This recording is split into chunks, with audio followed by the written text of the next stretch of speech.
Gaji UMR cukup buat hidup atau cuma buat bertahan? Berangkat pagi, pulang sore, kerja 8 jam sehari. Ditambah waktu perjalanan, pulang pergi di total ada sekitar 10-12 jam sehari untuk menjalani rutinitas bekerja yang sama setiap harinya. Tapi setiap akhir bulan, pertanyaannya selalu sama. Kenapa ya rasanya gaji cuma numpang lewat? Ketika gaji masuk, bayar kos, bayar tagihan, kirim ke kampung, bayar makan, transport, pulsa, dan lain sebagainya, tiba-tiba tinggal sisa sedikit. Bersyukur kalau ada sisa, kadang habis sampai minus. Padahal setiap tahun UMR selalu naik, tapi kenapa rasanya tetap nggak cukup? Data menunjukkan bahwa upah minimum regional di banyak daerah memang mengalami kenaikan sekitar 5-8% setiap tahun. Namun, di sisi lain, biaya hidup juga meningkat, mulai dari harga kebutuhan pokok, biaya sewa tempat tinggal, hingga transportasi dan layanan digital. Artinya, meskipun upah naik, harga barang dan jasa juga ikut naik. Jadi, kenaikan gaji seringkali hanya menutup kenaikan harga, bukan menambah daya beli. Kalau kamu pikir masalahnya cuma karena gaya hidup atau terlalu banyak jajan kopi kekinian, mungkin itu cuma sebagian kecil cerita. Lalu sebenarnya gaji UMR itu cukup buat hidup atau cuma buat bertahan?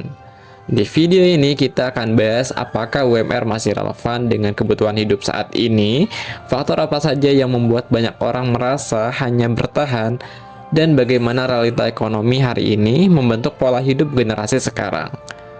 Kalau menurut kamu sendiri, gaji UMR di kota kamu cukup gak sih buat hidup layak? Tulis di kolom komentar ya.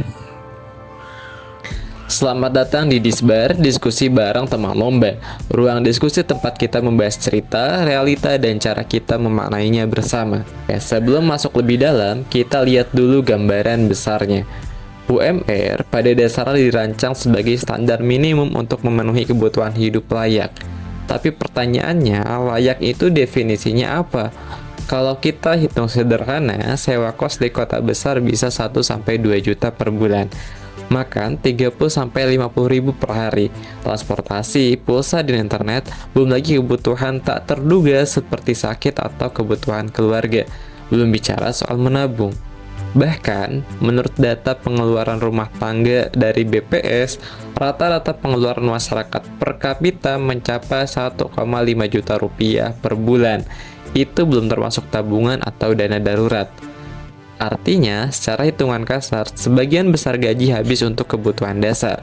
Dan itu belum termasuk keinginan untuk berkembang, seperti ikut kursus, nabung beli rumah, dana darurat, atau investasi. Di titik ini muncul perasaan, kok kerja full time, tapi rasanya cuma cukup buat bertahan aja. Faktor yang mempengaruhi hal ini adalah yang pertama, kenaikan biaya hidup yang lebih cepat dibandingkan kenaikan upah. Harga kebutuhan pokok naik, biaya sewa naik, biaya transportasi naik, sementara kenaikan UMR seringkali hanya mengikuti formula tertentu yang tidak selalu mencerminkan realita di lapangan. Akibatnya, kenaikan upah terasa tidak sebanding dengan pengeluaran. Faktor kedua adalah perubahan standar hidup. Dulu mungkin cukup dengan makan sederhana dan tempat tinggal seadanya. Sekarang ada kebutuhan tambahan lagi. Internet bukan lagi kemewahan, tapi sebuah kebutuhan dan keharusan. Laptop atau device bukan lagi pilihan, tapi keharusan.